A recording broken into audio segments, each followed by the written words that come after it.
Good morning or good afternoon. Let me straighten out here.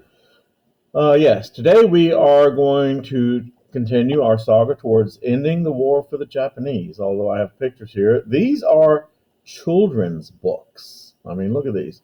These are children's books published in Germany during the period of 1933 to 1945, extolling the virtues. And you see here, Hitler, of course, with the little child. And Kinder and der Führer, the Fahnen wehen. In other words, this is about the Hitler Youth, and this is about the League of German Girls. Yeah. So, yeah, well, let's get into this, shall we? And let's see. No, it doesn't work. Well, we have to go here. Let's, no, there. All right. When we last spoke of the Japanese and the Pacific theater of the war, the Japanese, were in complete control of Southeast Asia, and the Japanese Navy could go wherever it wanted and threaten to do just that.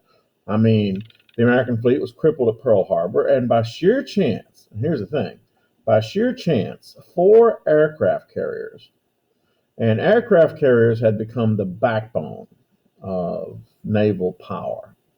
Because with an aircraft carrier, your planes can project firepower hundreds of miles away. 4 aircraft carriers and a handful of submarines were all that stood between the Japanese Navy and the west coast of the United States, and that was true. The Japanese actually attacked the Aleutian Islands, which are if you've ever seen a map of Alaska, it's a little island chain. It does this. Those are the Aleutians. The Japanese took those for a while.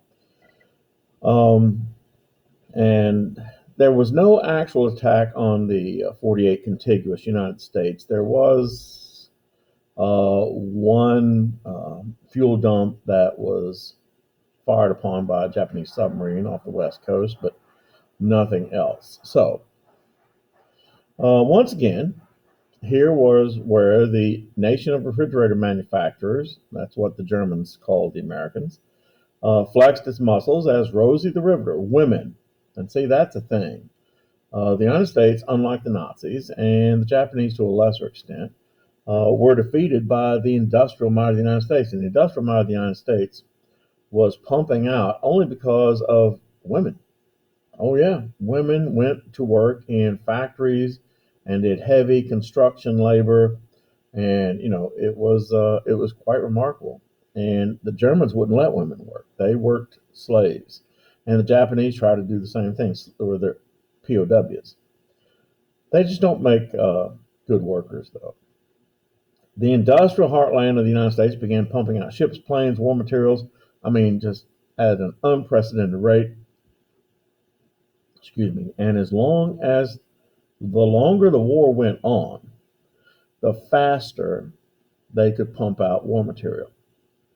The United States military production increased at an increasing rate the longer the war went on. Now, by comparison, the Japanese had to import all of its materials it needed. Japan is an island that has very few natural resources and was heavily dependent upon imports. And so to get those things, to produce things in the war effort, the Japanese had to import everything on the oceans. Well, the United States, and this is one of the things people don't talk about much, the United States used its submarines against the Japanese like the Germans used them in the Atlantic to hunt down and sink Japanese merchant ships. And they became very effective. By contrast, the Japanese made lots of mistakes in conducting the war. They used submarines to sink American warships, which was a much riskier proposition because American warships were armed and also had ways of detecting Japanese submarines. So, yeah, June 6, 1942, a skimpy, and it was remember that December 7th, 1941, the fleet was totally crippled. And then on June 6th, 1942, a skimpy American carrier task force faced off with a numerically superior Japanese invasion fleet.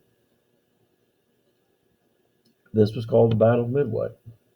And yes, as it says there, if you've ever played the Milton Bradley game Battleship, then you understand what happened in the Battle of Midway. It's the same thing.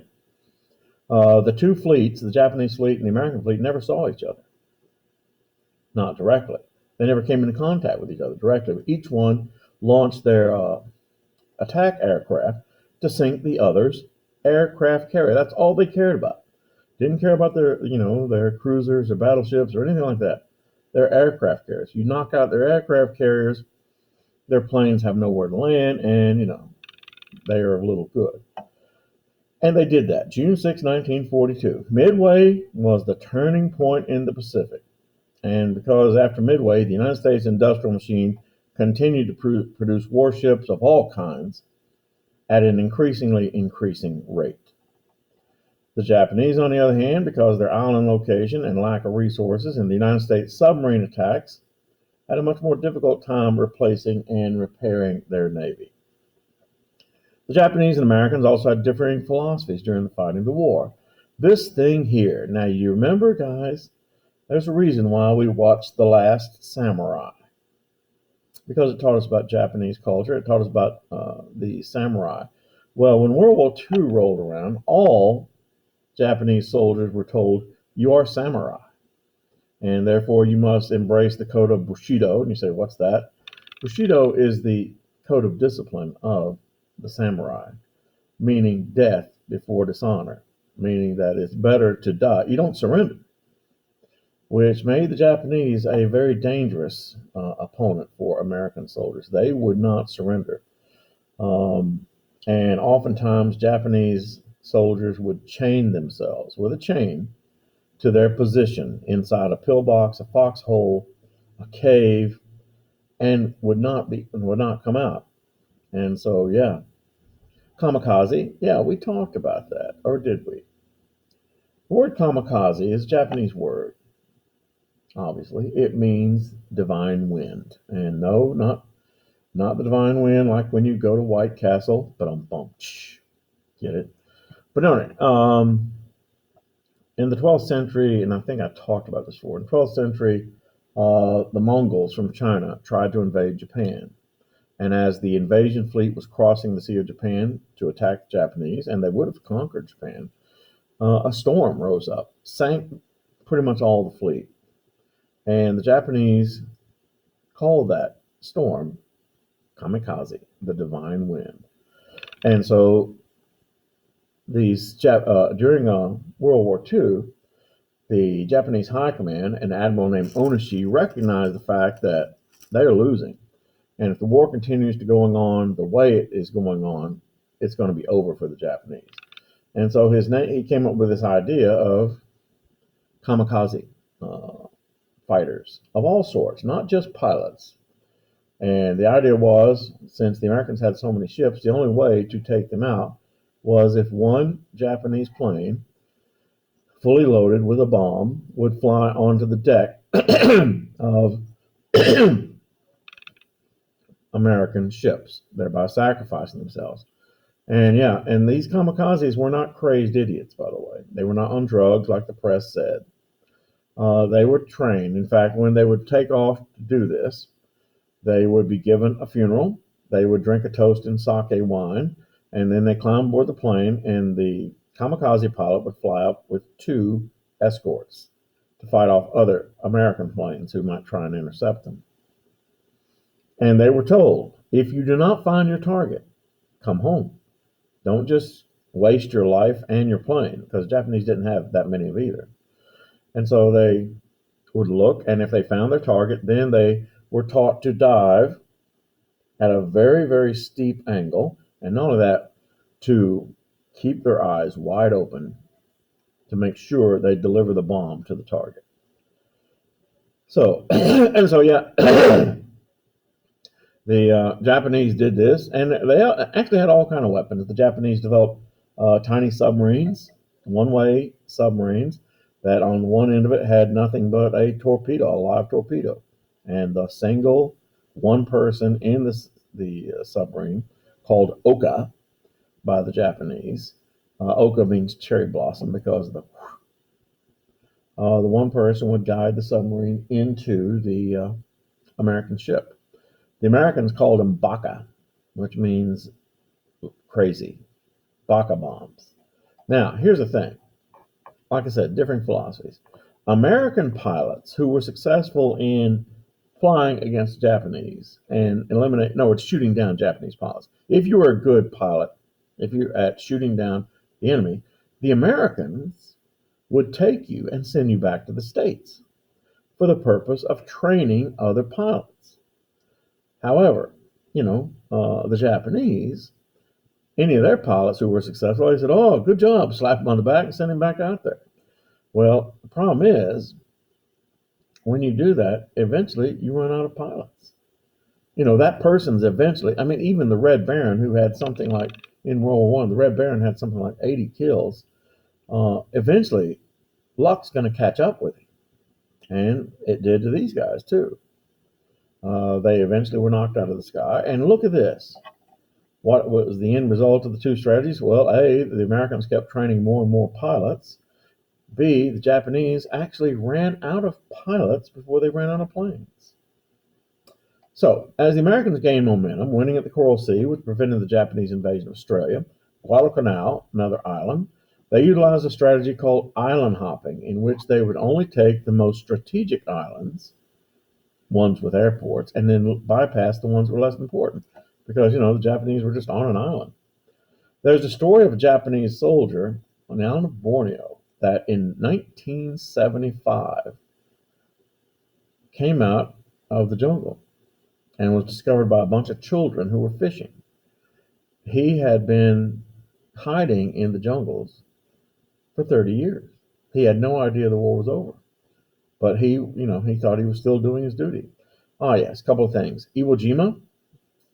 Now, Iwo Jima is a very important battle in the Pacific. In fact, if you've ever been to Washington, D.C., the Marine Corps Monument in Washington, D.C.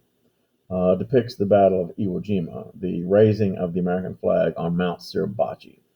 Iwo Jima was a very difficult nut to crack for the Americans, even after they had taken Mount Suribachi, because Iwo Jima is a volcanic island, and the Japanese had dug caves in Iwo Jima and were, dug in.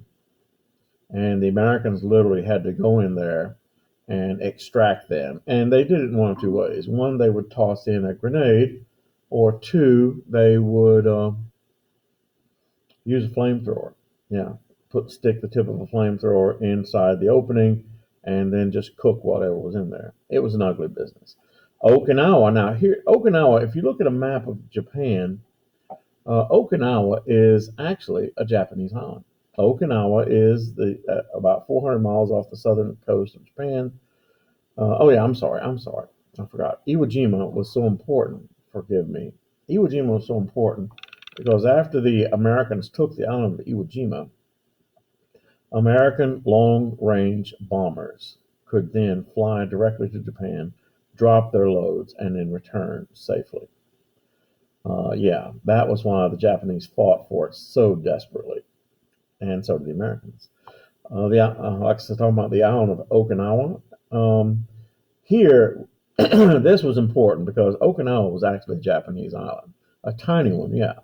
But the Americans became acquainted with the fact that the Japanese would make the Americans pay very heavily to take that island. They became acquainted with the fact that, and Okinawa was, it wasn't just the fighting, it's what the Japanese did to themselves. Japanese soldiers ate all the food of the islanders, and as the Americans encroached, the Japanese soldiers told all the fathers of all the families to kill your children, because if you don't, the American soldiers will eat them and also violate your women. And many did, many didn't. There was one very poignant story where this soldier gave a poor Japanese man a grenade and said, "Kill your family." And this guy had no idea what this thing was or how to use it. So the man killed his family by hitting them on the head with this grenade. It's all a tragedy. And there's actually films. If we have time, we'll watch this one film that is actually very revealing about the war. Japanese going to the cliffs of Okinawa and jumping off as opposed to surrendering to the Americans. Oh, yes. And then there was the high altitude bombings. Why did the Americans use napalm on Japanese cities? Well, um, most of the structures in Okinawa, I'm sorry, in Japan, most of the structures in Japan were made of wood and paper. And napalm just, it went up like a match. So, while the victories piled up, might make the war seem easy, but it was most certainly not easy. The Japanese soldier was still a determined opponent, and even though the primary weapon of a Japanese soldier was still a single shot rifle, not like the semi automatic M1 that every GI carried, the Japanese soldiers, most of them considered themselves samurai, who would very often prefer death to surrender. And yes, they had to use flamethrowers. American casualty rates in the Pacific were much higher than in the European theater of war against the Germans and Italians. Japanese death rates among soldiers and later civilians were even more catastrophic. Okay, we're going to stop here and we're going to actually visit with Puyi now. So, goodbye.